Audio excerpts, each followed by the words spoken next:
A paz do Senhor, que bom mais uma vez poder estar aqui com vocês, para juntos aprendermos mais uma lição da nossa escola bíblica dominical. Então eu quero aqui lhe convidar para que façamos juntos uma oração. Senhor Deus e eterno Pai, Pai amado, Pai querido, Deus grande, Deus forte, justo e fiel, verdadeiro, soberano, te louvamos, ó Deus, o privilégio de podermos estar aqui mais uma vez, para que juntos possamos aprender a Tua palavra, sabendo que Tu és o único mestre, mestre por excelência. Senhor, que Teu Espírito Santo venha abrir nossa mente, nos dando entendimento, abençoa, Pai, cada irmão, cada irmã que tem tido comprometimento, zelo, amor e alegria para aprender a Tua santa palavra. Eu oro, Pai, por todas as igrejas que são comprometidas com o Teu reino, no ensinamento da Tua palavra, que tenha ali buscado através da escola bíblica dominical o ensinamento das sagradas escrituras.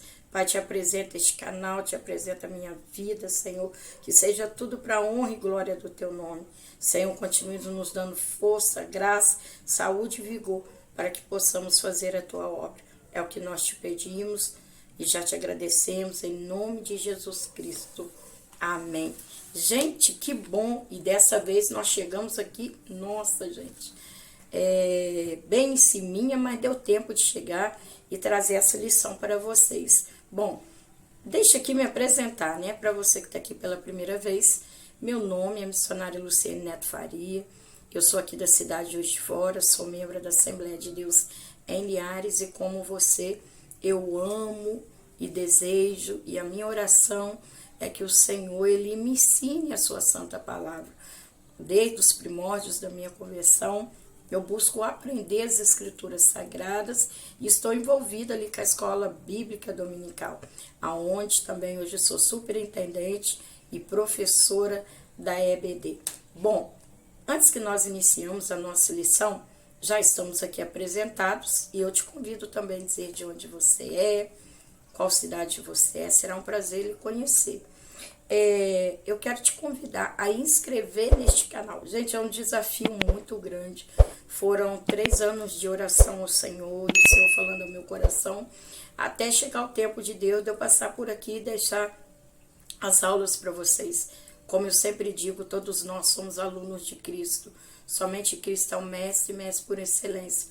Então eu quero te convidar a participar desse projeto que foi fruto de oração, poder estar trazendo aula aqui para vocês. Então eu quero te convidar a se inscrever neste canal, a dar o seu like e ativar o sininho para que você receba notificação todas as vezes que novos vídeos chegarem. Então, que Deus abençoe, eu conto com a ajuda de vocês. E também, gente, compartilhe, envie o link para mais vidas, porque o objetivo aqui deste canal é nós adorarmos, exaltarmos e glorificarmos a Deus, e ensinarmos a palavra do Senhor.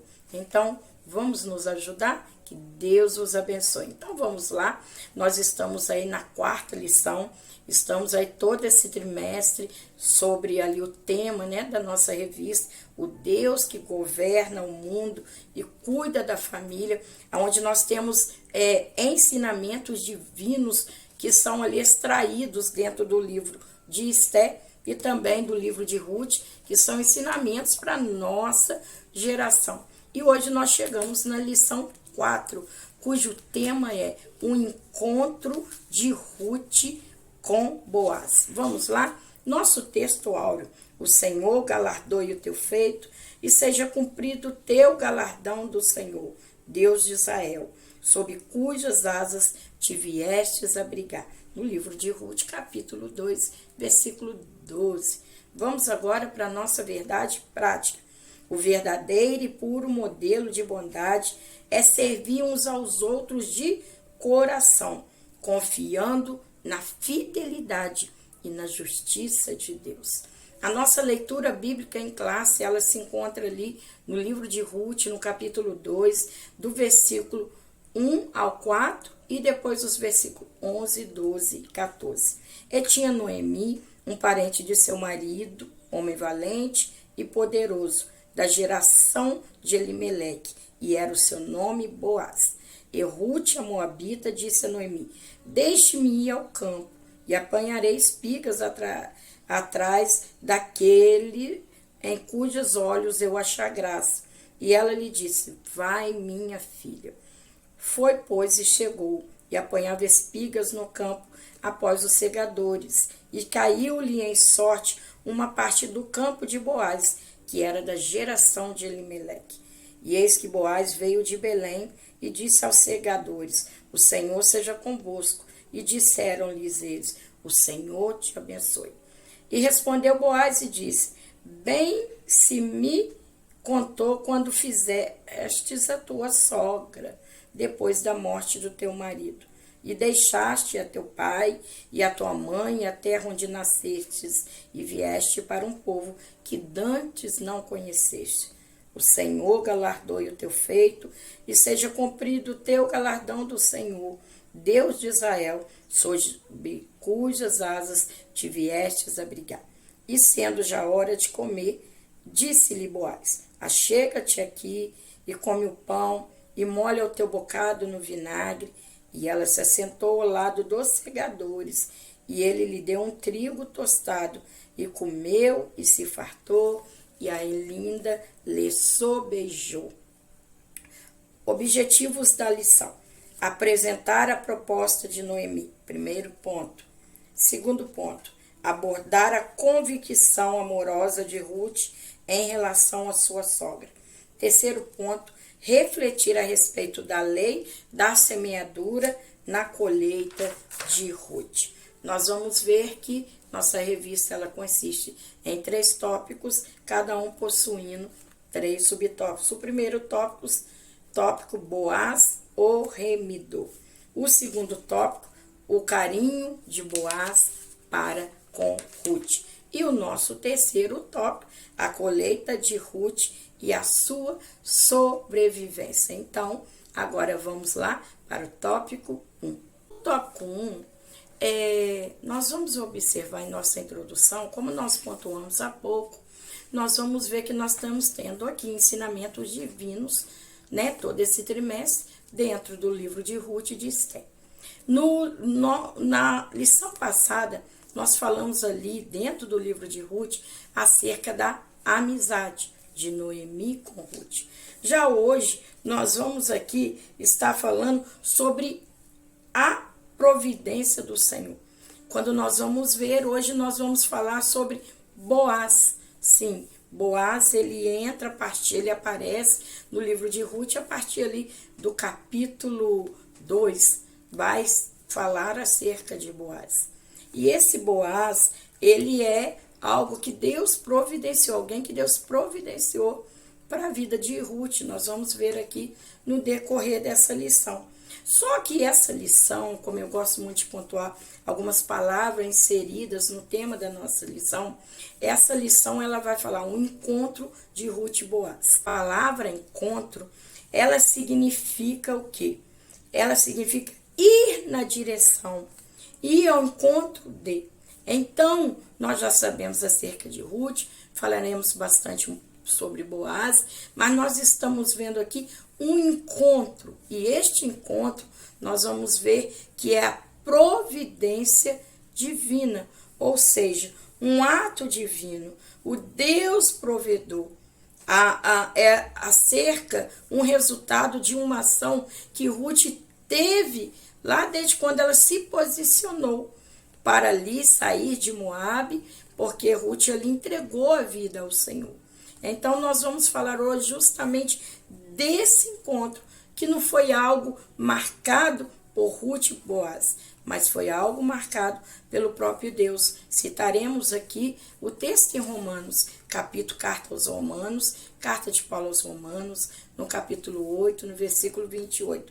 Sabemos que todas as coisas cooperam para o bem daqueles que amam a Deus, daqueles que são chamados segundo o seu decreto. Ou em outras traduções, a palavra decreto pode estar também como propósito. Então, nós estamos vendo o Deus que faz a história, o Senhor da história, ele ali conduzindo, providenciando este encontro, trazendo Ruth em direção a Boaz e trazendo Boaz em direção a Ruth. No tópico primeiro, nós vamos falar Boaz ou o remidor. Primeiro, Boaz é um homem próspero.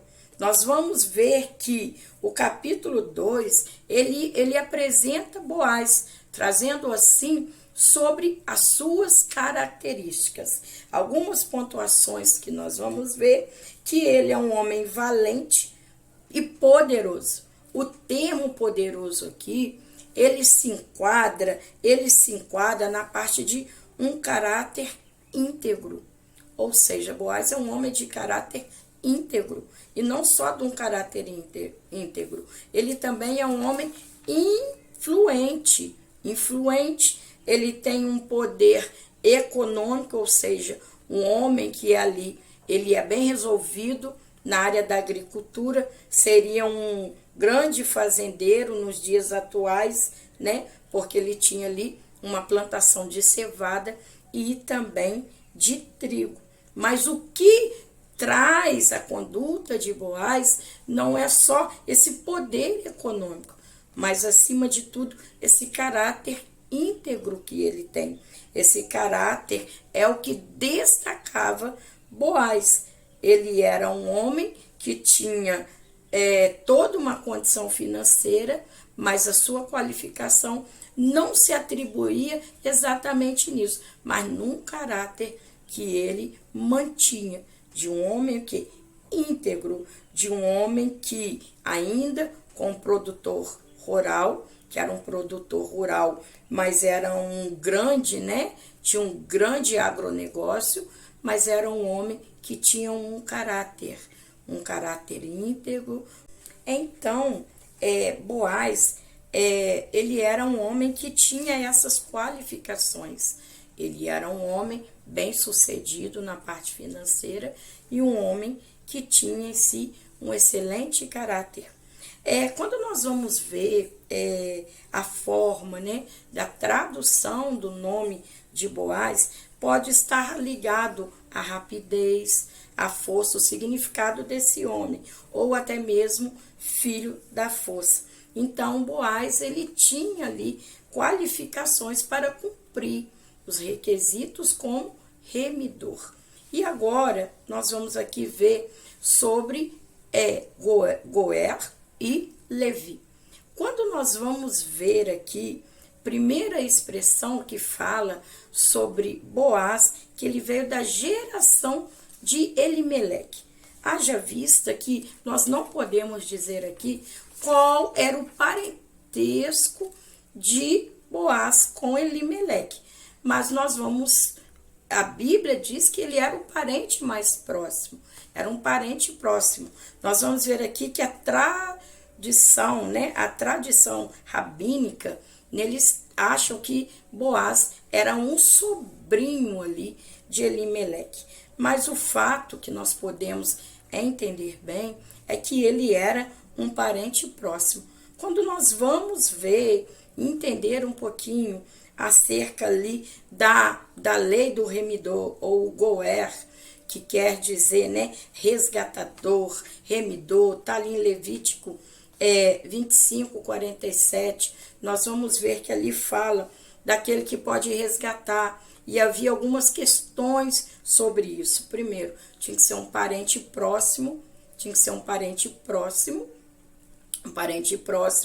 e esse remidor, esse Goer, ele é alguém que, como se uma pessoa ficou de repente pobre, precisou vender as suas propriedades, aí esse Goer era aquele que viria o quê? Para ajudar essa pessoa a se reerguer, para ajudar essa pessoa que outrora passou por problemas difíceis, perdeu a sua terra. Nós vamos ver também que uma das vezes quando uma das partes havia um acordo entre duas pessoas e mediante no período desse acordo, uma dessas pessoas vinha a falecer. Ou seja, então, como essa pessoa é falecida, ela não poderia arcar com aquele acordo que tinha feito ali com outra pessoa. E para que aquela pessoa que ficou em vida não ficasse prejudicado, ali entrava também Goer. Por quê? Porque ali essa pessoa assumiria, né? Assumiria aquilo que a pessoa que morreu não pôde arcar naquele momento. Então, por isso, Goer é aquele que pode o quê? Resgatar. No caso de Noemi, nós vamos ver, né? Já estudamos bastante sobre isso, que Noemi, ela sai com a família para os territórios ali para Moabe, e ali ela perde Elimeleque, Malom, Quilion, ela volta para Belém.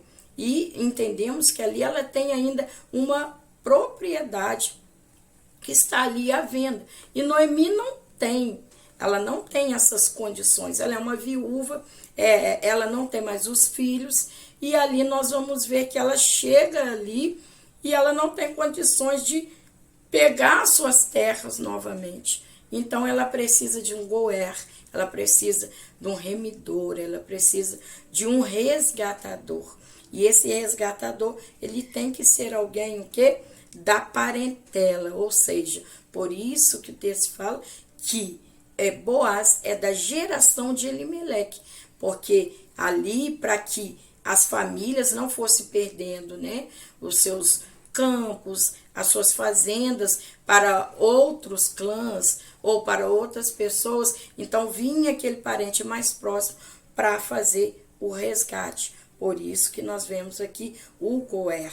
Nós vamos ver aqui que Jó, lá em Jó, capítulo 19, versículo 25, quando Jó fala assim: eu sei que o meu Redentor vive. Quando ele está falando Redentor, ele está falando de um remidor, ou seja, de um Goer, aquele que poderia resgatar, aquele que poderia ajudar Jó dentro daquele contexto de que Jó estava falando. Lembrando que o livro de Ruth, ele nos faz uma tipologia acerca do nosso Cristo, do nosso remidor. Então, nós estamos vendo aqui esse Goer, que é aquele parentesco, né, que pode ali estar ajudando, é o resgatador. Então, Boaz, ele tem essas qualificações para ser o Goer, ou seja, aquele parente resgatador, aquele que poderia ali estar ajudando não somente Noemi com as suas possessões, as terras da família dela, mas também nós vamos ver que é aquele também que pode redimir, né, Ruth. Nós vamos ver aqui também sobre a lei do levir, ou seja, levirato. Essa palavra, ela quer dizer o quê? Irmão do cunhado ou cunhado. E como é esta lei? Nós estamos vendo aqui que são duas prescrições distintas, né? Que é o Goer e também o levir. Expliquei já sobre o Goer, agora nós vamos falar dessa lei, né, do levirato. Primeiro, nós vamos ver dentro dos textos, nós podemos observar ali Deuteronômio, capítulo 25, do versículo 5 a 10, vai falar sobre também esta lei, como funcionava essa lei. É que se um homem morresse e deixasse a sua esposa sem um filho, o irmão deste homem, ele poderia tomar a sua cunhada. Por isso a palavra Levi. E vários textos na Bíblia nós vamos observar que vão falar sobre isso. Quando nós lemos ali o livro de Gênesis, capítulo 38, vai se falar sobre Judá. Judá, ele tem um filho, né, que chama e esse ele vai casar com Tamar. Só que ele vem a falecer. E quando ele falece, o irmão de que é Onã, ele casa com Tamar, ou seja, casa com a sua cunhada. Só que quando ele casa era para quê? Para que suscitasse a semente do seu irmão. Ou seja, o filho dele seria como se fosse um filho de o irmão que morreu. E Onã, o que ele faz? Ele, quando entra em Tamar, ele faz o quê? Ele joga a semente na terra. E a Bíblia diz que o Senhor mata Onã. E aí, novamente Judá, ele tem outro filho. Qual que é o próximo filho? Selá. Selá ainda é novo, então Judá promete esse filho, né? Nós sabemos o contexto dos fatos que fala ali, Gênesis 38, entre Judá e Tamar, mas o que nós estamos expondo de uma maneira mais clara é aqui, dentro desse contexto do Gênesis 38 também, essa lei ali do levirato, né? Passando-se de família para família, ou seja, o irmão morreu, o outro irmão toma a cunhada, né? E ali vai para quê? Para que suscite um herdeiro no nome daquele irmão que faleceu, daquele que morreu. Se nós lermos também lá no Novo Testamento, no Evangelho do nosso Senhor e Salvador Jesus Cristo, né? Como Mateus descreveu, lá no capítulo 22, do versículo 23 ao 30, os saduceus, né, estão ali perguntando ao Senhor Jesus. Sabe que os saduceus, eles não criam ali na ressurreição, e eles perguntam a Jesus, mas se o marido de uma mulher morre, depois o irmão dela, o irmão do marido toma a viúva, aí um irmão morre, enfim, são 7 irmãos, e os saduceus vão perguntar para Jesus, de quem que ela vai ser então mulher naquele dia? O Senhor, claro, traz ali a explicação, mas nós vemos ali também uma forma dos saduceus estar falando justamente dessa lei, que é a lei o quê? Do levirato. Esta lei indica que essa lei ela foi o quê? Ela foi ampliada não só de irmãos, mas também, se não houvesse ali irmãos daquele, se o irmão morto não tivesse irmãos, poderiam ali passando por parentes mais próximos. E isso aconteceu ali no caso de Boaz, que era o parente. Claro que a gente vai falar de um remidor mais próximo, mas nós vamos ver que quando esse remidor ele não quis, Boaz se tornou o parente mais próximo. Então aqui nós estamos vendo, aqui no caso de Boaz, né, havia esse remidor mais chegado, mais próximo, mas nós vamos ver que esse remidor, ele não remiu, ele se propôs a ser o Goer. Mas por quê? Porque ele iria ali tomar as terras, mas na hora de cumprir também a lei do levirato, ele não pôde, não sabemos se é porque Ruth ser moabita, mas nós vemos que ele ali recusou. Então, quando esse outro remidor, ele poderia remir na questão do Goer, mas não ali na lei do levirato, ou seja, ele poderia tá pegando as terras, ele pagaria pelas terras, né? Mas ele não ficaria com Ruth. Ruth, ela é viúva de Malom. Malom, ele é primogênito de Noemi e Elimeleque. E nós sabemos que o primogênito, né, ele tem aquela porção, né, dobrada. O primogênito, ele recebe ali a promessa. Então, o que esse tinha que ser feito? Também possuir a Ruth, para que o nome de Malom, ele não, para que Malom não ficasse sem descendência. Então, esse Goer, ele não aceitou.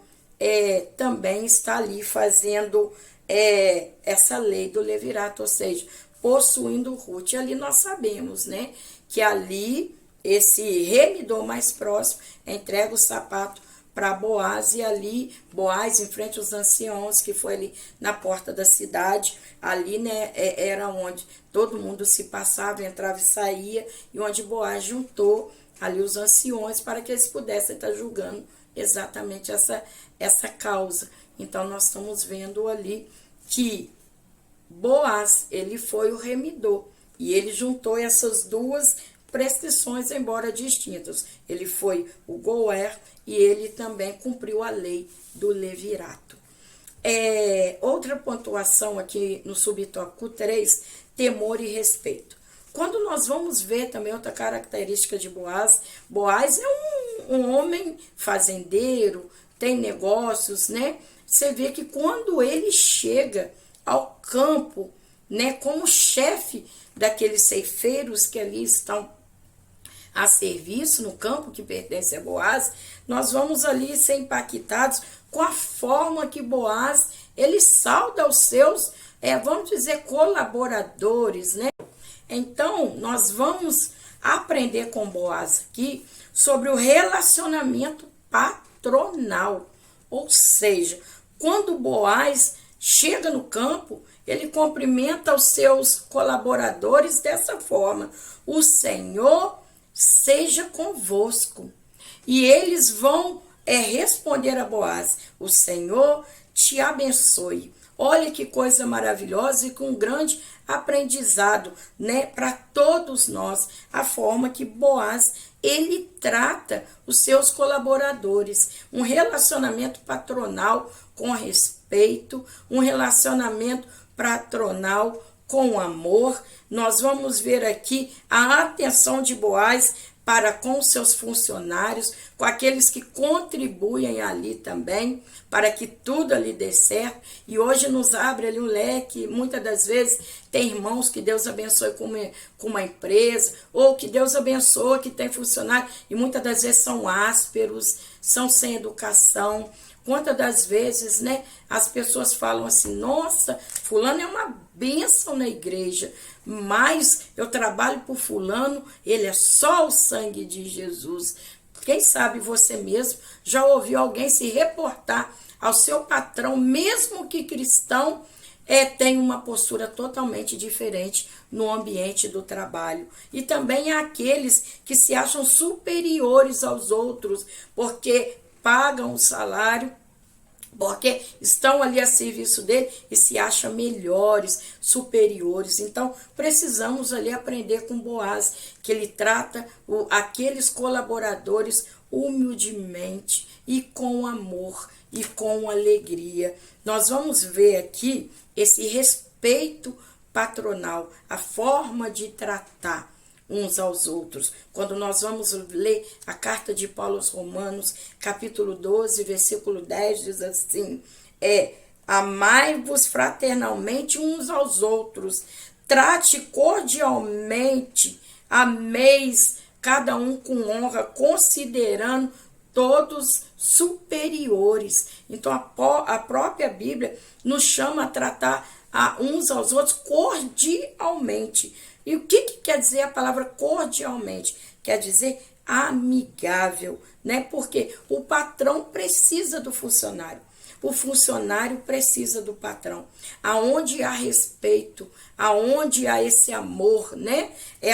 Esse relacionamento patronal se torna um ambiente bom de trabalho, um ambiente ambos se respeitam, independente do patrão e do funcionário, há ali um grande respeito entre ambos. Então Boaz, ele chegou no campo não com uma superioridade, não mandando, não vendo defeito, não gritando, mas ele chegou saudando os seus colaboradores e os colaboradores correspondendo àquela saudação.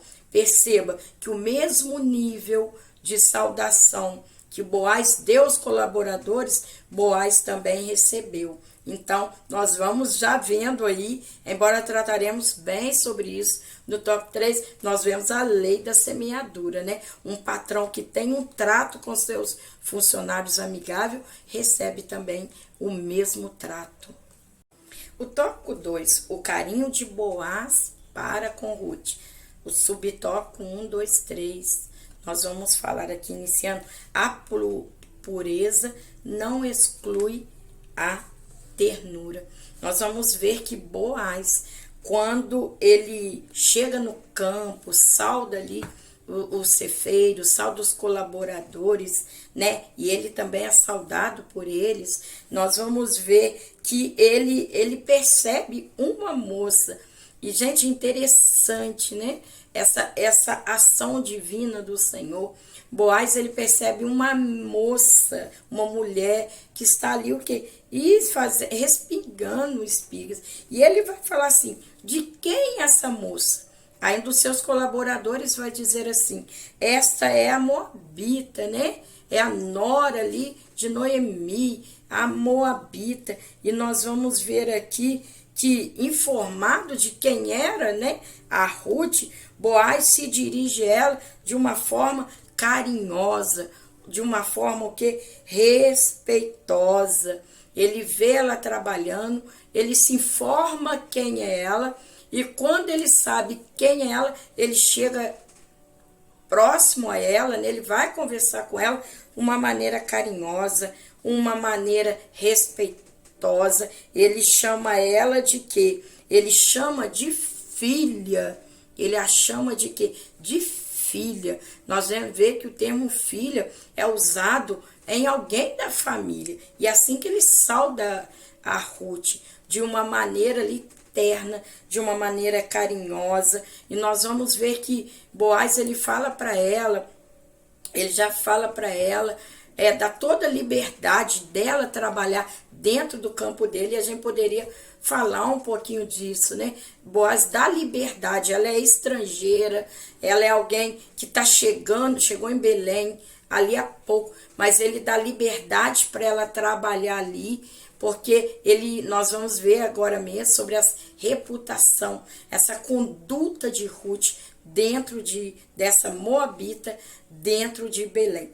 Mas nós vamos ver que ele sauda ela com carinho, ele vai conversar com ela e ele vai dizer assim, olha, tenha liberdade, ela teve liberdade de estar ali, né, catando ali, tá fazendo o trabalho dela no campo de Boaz, e ainda assim ele deu ordem aos moços dele para que não a tocasse. E a gente precisa entender que ali é o período, lembra? O período do livro de Ruth é no período dos juízes, né? Esse período de juízes que foram o quê?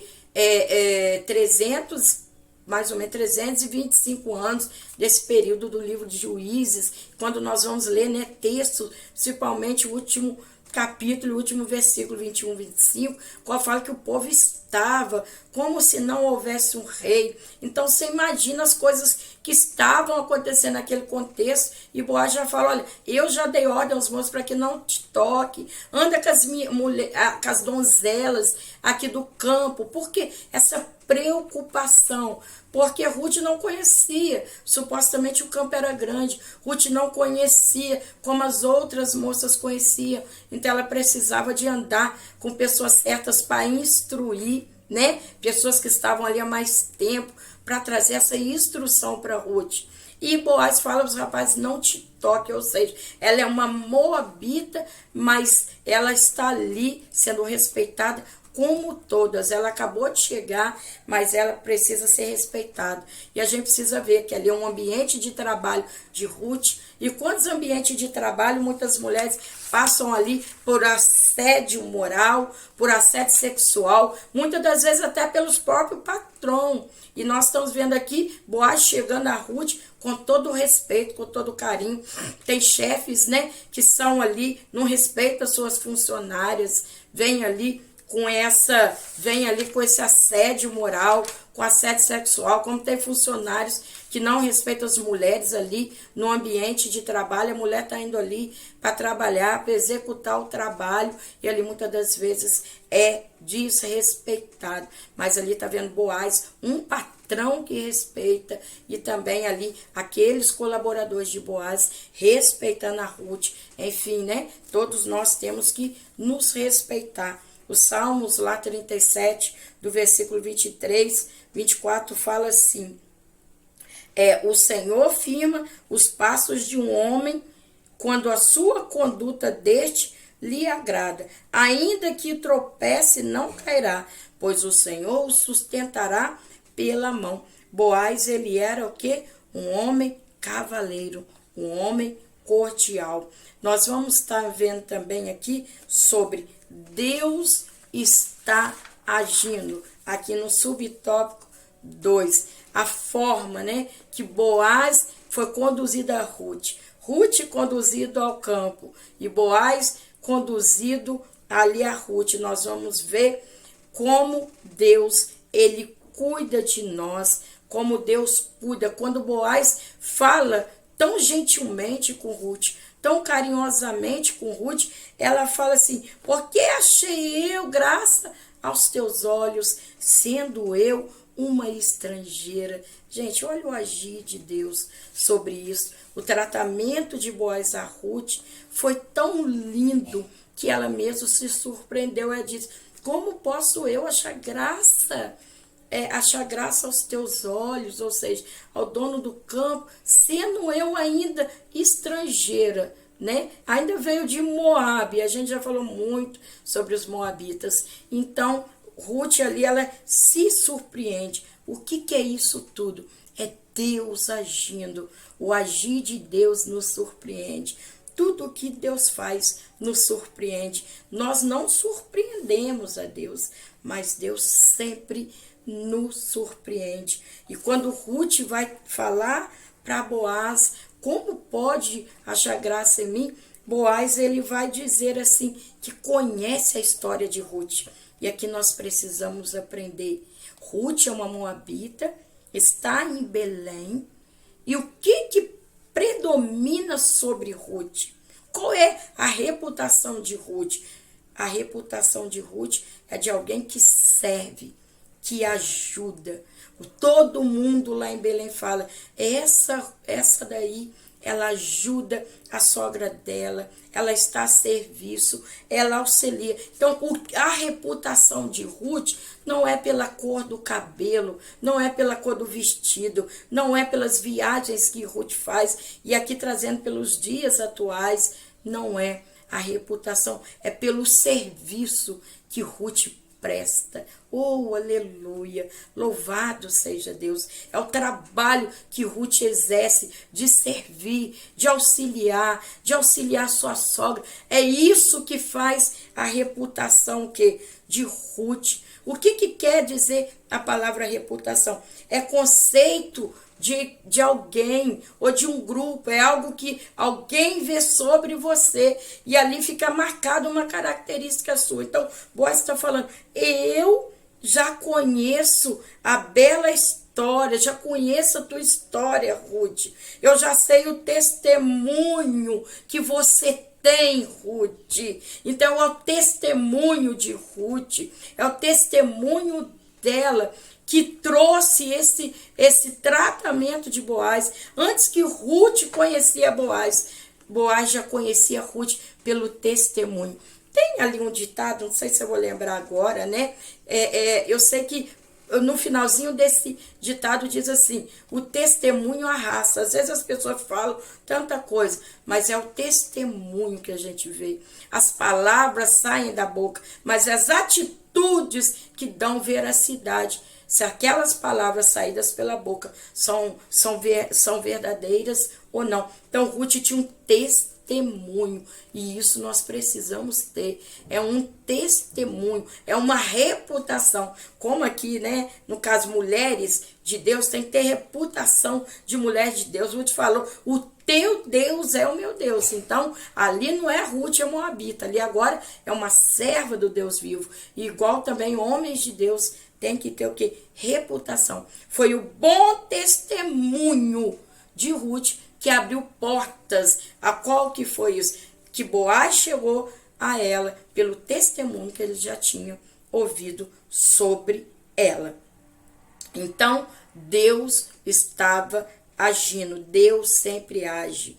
Aqui, a carta aos Hebreus, lá no capítulo 11, no versículo 6, vai dizer assim, de fato, sem fé é impossível agradar a Deus, porque necessário é que aquele que de Deus se aproxima, creia que ele existe e que é galardoador dos que o buscam. Então, nós estamos vendo aqui que quando o testemunho, né, a reputação de Ruth chega até Boaz, Boaz se aproxima de Ruth, ou seja, abre portas, Deus vai agindo, mas Ruth teve que ter o testemunho, uma reputação. Boaz chegou a ela e Boaz também, ele chega ali falando que o Senhor o quê? A abençoe, que o Senhor o quê? A galardoe, ou seja, o que significa galardão? Recompensa. recompensa. Boaz está falando que o Senhor te galardoe, ou seja, que o Senhor te recompense. A primeira carta de Paulo aos Coríntios, capítulo 15, versículo 58. Portanto, amados irmãos, sejam firmes e constantes, sempre abundantes na obra do Senhor, sabendo que nada é em vão no Senhor. Então, nós vemos ali o Senhor agindo, como eu li há pouco, carta aos Hebreus, capítulo 11, versículo 6, que o Senhor é galardoador. Então, Boaz fala para Ruth. Boaz não via Ruth como uma moabita, mas sim como uma serva do Senhor, porque o testemunho, a reputação, o testemunho de Ruth é maior de onde ela dá origem. Ela é uma moabita, mas o testemunho, ela nasceu em Moabe, mas o testemunho dela é de uma mulher de Deus, é de uma filha de Deus. E Boaz falou, então, como filha de Deus, Deus te galardoe. Aleluia. Tópico 3. A colheita de Ruth e a sua sobrevivência. Nós vamos falar aqui de 3 subtópicos. O primeiro, a lei da semeadura. O segundo, os acasos de Deus. E o terceiro, o resultado da colheita. A lei da semeadura. Nós estamos vendo que nos tempos atuais, muitos têm tido uma cosmovisão. O que é cosmovisão? Cosmovisão é a maneira subjetiva de ver e entender o mundo, ou seja, a visão do mundo. E nós estamos vendo aqui que muitos têm essa visão do mundo como o mundo dos homens, né? O mundo dos homens que são ali apartados de Deus, o homem sem independência de Deus. Claro que não, né, gente? Deus, ele é soberano, ele governa todas as coisas. Lá no Gênesis 1:1, o primeiro versículo da Bíblia, ali para nós Pentateuco, para os irmãos judeus, a Torá, no Gênesis 1:1, ele vai dizer, e no princípio criou Deus os céus e a terra era sem forma e vazia, havia densas trevas, né? E ali, sobre a face do abismo, e o Espírito de Deus, ele parava sobre as águas e disse Deus, haja luz. Então Deus, ele tem o governo de todas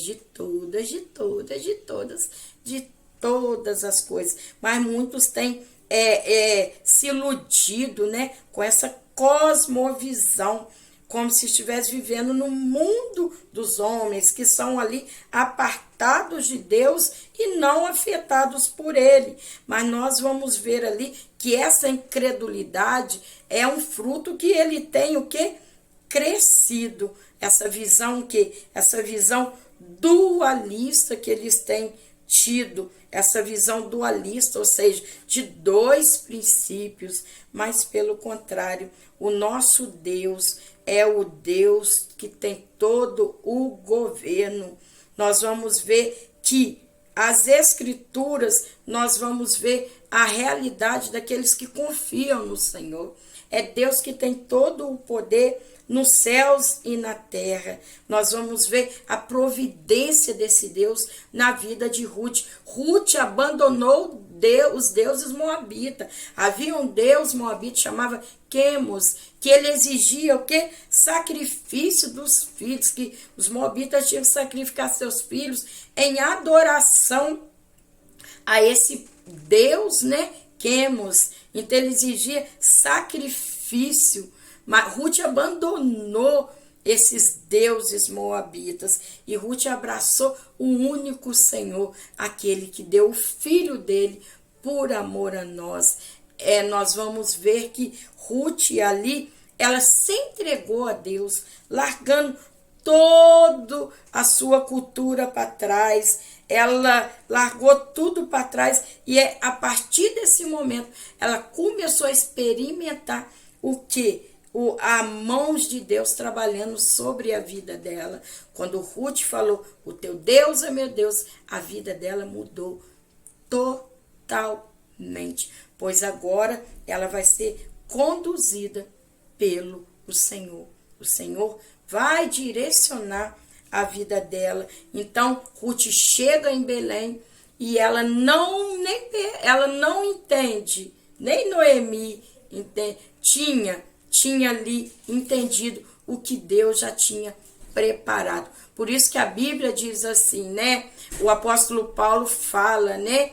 As aflições do presente não vão se comparar com a glória de Deus a não ser revelada, ou seja, Deus está preparando, né? Vamos continuar. Ruth foi, trabalhou, se dedicou, ela se dispôs e Deus já estava preparando tudo, governando toda a história. Ou seja, a lei da semeadura. A gente precisa observar lá na carta de Paulo aos Gálatas, capítulo 6, versículo 7, vai dizer, né, que tudo que o homem plantar também colherá. E Deus é aquele Deus, ele é soberano, ele é galardoador, como falamos há pouco. E Ruth, ela ia passar pelo quê? Pela lei da semeadura.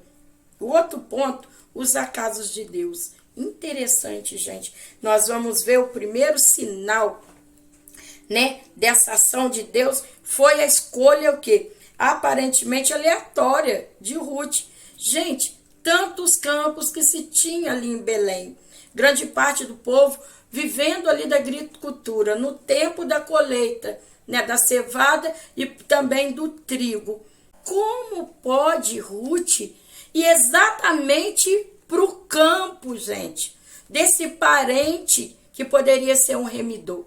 Uma coisa que nós precisamos pontuar, em nenhum momento Noemi falou, Ruth, vai para esse campo, porque lá há uma chance. Não, eu acho lindo isso, Noemi, né? Ela não precisou mandar a Ruth correr atrás da bênção.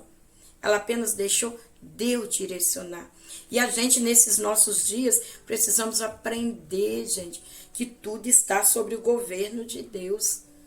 Ruth saiu para ir para o campo, mas quem direcionou Ruth foi Deus, foi o Senhor, os acasos de Deus. Quantas pessoas estão ali e querendo forçar portas para viver algo? Gente, melhor maneira de viver o projeto de Deus é estar semeando, é estar a serviço do Senhor. Lembra o texto lá de Romanos, nós falamos no início dessa lição, 8:28, todas as coisas cooperam para o bem daqueles que amam a Deus, daqueles que andam segundo o seu decreto. Então, a lei da semeadura divina, o Deus que vê todas as coisas, ele sabe tudo o que a gente está fazendo. E aí vem a lei da semeadura. Ruth cai exatamente nesse campo. Quando Ruth, no capítulo 2, versículo 19, ela fala para Noemi o campo que ela foi, no versículo 20, Noemi fala, bendito seja o Senhor, porque Noemi entendeu que Ruth foi exatamente para o campo aonde aonde poderia ser, aquele poderia ser o resgatador. Então, Deus agindo, vamos plantando, vamos fazendo a obra do Senhor, porque Deus é poderoso para ali trazer a colheita, para nos ajudar. Então, nós estamos vendo a mão de Deus, os acasos de Deus, Deus controlando a história, Deus fazendo, né, todo o seu plano ali. Ruth sai, o campo que ela vai é o campo de Boaz. Quando ela chega, fala para Noemi, e Noemi só glorifica a Deus, falando para Ruth de quem era aquele campo. Era de um parente que poderia ser o remidor. E o resultado disso tudo? Nós vamos ver que é interessante, gente, que alguns frutos das nossas ações são colhidos imediatamente. E aqui a gente precisa aprender uma coisa. Tem frutos que a colheita é bem imediata. E tudo que a gente gosta é aquele imediatismo, né? quase ali que queremos viver um fast food espiritual. Não. Alguns frutos vêm imediatos, mas outros frutos demoram, levam tempo para aparecer. O importante entre os frutos imediatos e os frutos que levam tempo para aparecer está a nossa perseverança. Então, independente do tempo, quando a gente faz para o Senhor, os frutos vão aparecer. Entenda que Ruth, ela primeiro teve a colheita da cevada, ela foi catando, né? Cevada, essa colheita entre março e abril. Aí, de abril e junho, veio a colheita do trigo, mas teve um processo. Não foi de uma hora para outra. Tudo teve um processo. Nós vamos ver até que o tempo de Ruth colher aquilo que ela nunca imaginou chegou. Que Ruth, o que aconteceu com Ruth? Nós vamos ver que essa colheita garantiu a sobrevivência da sogra dela. Ela trabalhou toda uma estação, março, abril, junho, colheita de cevada do trigo, concluiu o trabalho, cuidou da sogra dela e ainda teve uma colheita ainda maior no tempo oportuno. Por quê? Porque nós sabemos que Ruth casou com Boaz, teve um filho, Obed, esse filho teve outro filho, Jessé, e Jessé teve um filho chamado Davi, e depois ainda dessa mesma geração veio o Filho de Deus, Jesus Cristo. Então, plantar para Deus, nós plantamos para o Senhor, servimos ao Senhor e nem temos dimensão de quantos frutos Ele colocará em nossas mãos. Então, nós estamos vendo aqui que aprender a isso é permanecer. O resultado da colheita, ele chega, mas nós precisamos permanecer, suportar. Você acha que é fácil Ruth trabalhar o dia inteiro? Lembra que o colaborador de Boaz falou? Ela mal parou o serviço, ela se dedicou. Para isso tem que suportar o cansaço, tem que suportar o calor, tem que permanecer para poder também receber os frutos dessa colheita. Nós vamos ver que a força de Ruth vinha, primeiro, agradar a Deus, segundo, ajudar a sua sogra. E quando eu concilio essas duas coisas, para a gente finalizar, ali no Evangelho do nosso Senhor Salvador Jesus Cristo, a partir do capítulo 20, no capítulo 22, a partir do versículo 36, o Senhor Jesus, ele vai falar sobre dois mandamentos. Primeiro, amar o Senhor, teu Deus, sobre todas as coisas. E o segundo, e o teu próximo a ti mesmo. Então, o que era a força de Ruth para trabalhar, para se dedicar? Primeiro, Deus, o teu Deus é o meu Deus. Segundo, ela precisava ajudar aquela sogra. Então, dois mandamentos ali: amar o Senhor sobre todas as coisas e ao teu próximo como a ti mesmo. Louvado seja Deus. Terminamos mais essa lição. Eu louvo a Deus por essa oportunidade. Vamos ler a nossa conclusão. A atitude de fé de Ruth estava sendo recompensada. Sua prontidão em cuidar da sogra levou a encontrar conforto e proteção naquele que seria o resgatador de toda a família e que incluiria na genealogia do Redentor da humanidade. O Deus de Ruth é o nosso Deus. Ele continua agindo por aqueles que decidem se abrigar debaixo das suas asas. Confiar nele é viver fazendo o que lhe agrada, é o meio infalível de alcançar sua misericórdia e favor. Que Deus abençoe. Senhor Deus e eterno Pai, te louvamos pelo privilégio de aprendermos a tua palavra. Eu te agradeço por tudo que tens feito. Senhor, eu coloco diante do Senhor mais uma vez este canal. Eu coloco diante do Senhor cada professor, professora, superintendente, todos os envolvidos no ensinamento da tua palavra.